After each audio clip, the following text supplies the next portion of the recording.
Hi guys, it's Chloe. So today I brought you a two-part tutorial.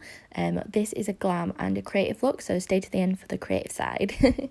So to start off, I'm using the e.l.f. Poreless Putty Primer, and this is just a primer face. I do rub this everywhere. Some days on a lighter day I will just use it in my T-zone, but for today I want it to be flawless. The next step is I use the brow sketch from Primark. It's like £1.50 or £2.50 or something stupid, so I always stock up on these because they're so good. And now I'll probably never go and buy like a £7 like eyebrow pencil ever again.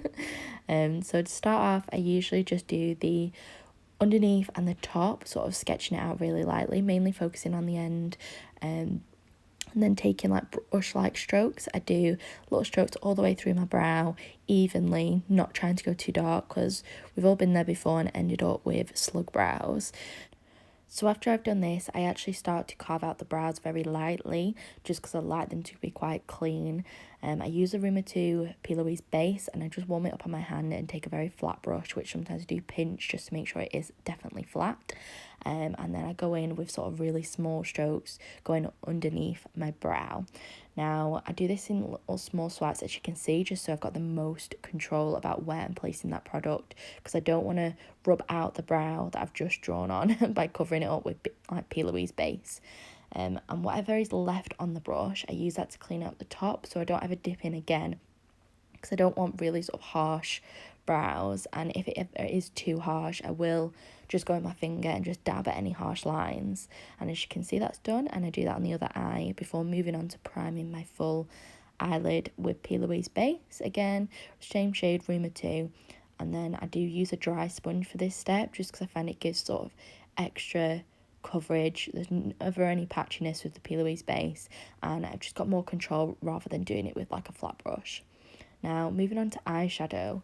Now, from this palette, I just use the yellow and the green from the James Charles palette, and I start off with the green and packing it on in like small motions with quite a fluffy brush, because I'm not too worried about sort of the placement of this eyeshadow, so I can risk being a little bit messier, but I always sort of follow the same shape, going in small sort of steps, stroking motions, just to make sure I'm building up the pigment that I actually want.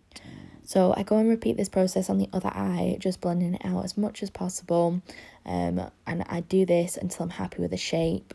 Then going with the colour wheel, I take the yellow from the James Charles palette and start using that to blend out that green. And I do this on, again, both eyes, and just make sure that everything is sort of clean and blended as much as possible. Then do go back in with that green and just go over where the yellow and the green meets, just to make sure it is extra blended.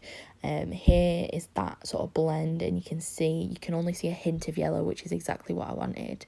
Now here I'm showing you a trick for a cut crease, because I do get this question quite a lot. It's like, where should you put the cut crease? So I've got hooded eyelids, meaning that if you can actually see the natural crease in my eye, if I do the Plouise base to that point, it will transfer to the top. So I've basically remade my crease, because this way it doesn't really matter what you put on that part of your eye now, because you're going to put it all the way up to that point where it creases, you won't get any transfer.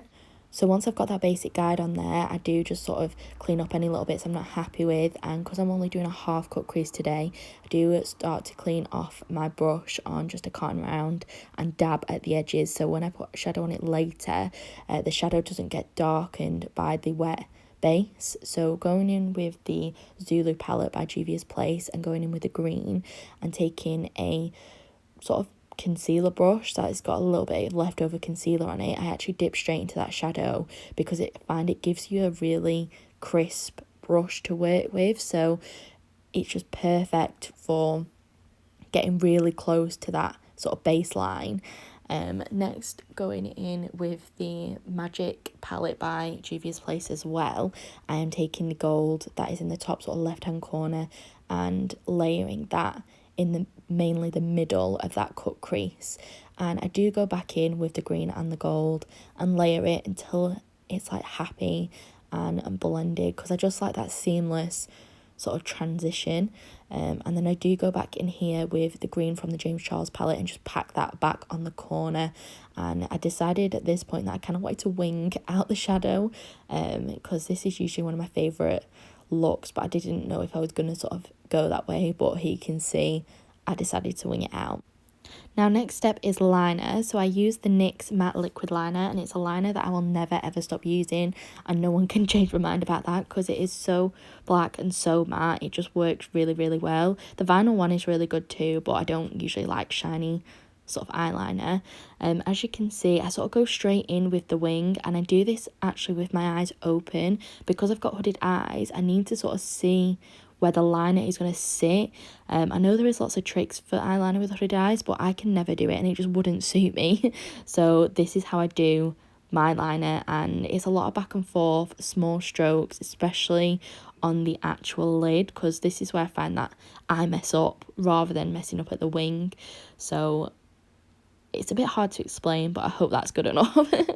And then I just go in and curl my lashes, and I just basically like crimp the eyelash curlers just to get a little extra bounce. And using the Amplified mascara by Primark, don't really have any opinions on this mascara. I only bought it because it was £1.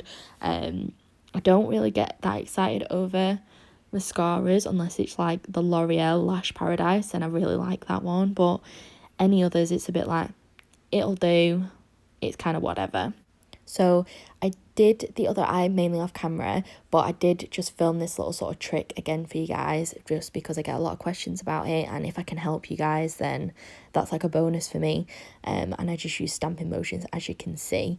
I wanted to include this in here as well because the next clip you're going to see is actually a bit of a jump forward. So I've already put on my cream contour and my concealer because I forgot to press record.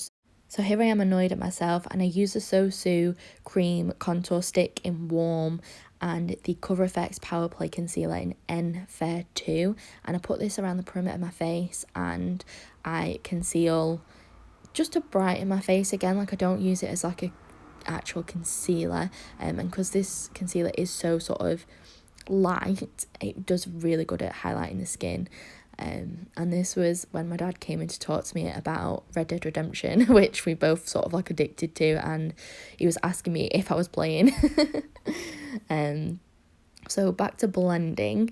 I do all the contour first, and I just blend that out as much as possible, bringing it down my neck, and then that is when after I go in and just blend the concealer. As you can see, I don't do like the classic Instagram concealer that everyone else seems to do, just because I find that it creases under my eyes. So the little like bit of concealer that I do put there, I find is just enough, and it really does brighten and change sort of the shape of your face. And anything that is sort of left on the brush concealer wise, I will just dab anywhere else on my face if I find that it's a little bit too dark. But yeah, here is me just blending that out basically. After that's blended, I use the Ordinary Serum foundation in the shade 10N, and because mine is nearly empty, I just sort of unscrew the lid and use the actual stick to put it on my face. But I do go in with a sort of wet sponge for this, just because I find using the wet sponge at this stage helps blend the contour and the foundation together quite well, and I spend quite a lot of time on this step. So even once I think it's sort of blended out, I will continue taking my sponge and keep going. So once I feel that is all sort of blended out as much as possible, then I do move on to translucent powder. So this one I just use the Rimmel Match Perfection translucent powder and just start dusting this all over my face. You can see that I don't really focus a lot of it under my eyes, just because I don't like them looking sort of a bit dry, but I do focus it on areas that I do get quite oily, so like my forehead, chin, sometimes nose. But yeah, I just use a light dusting.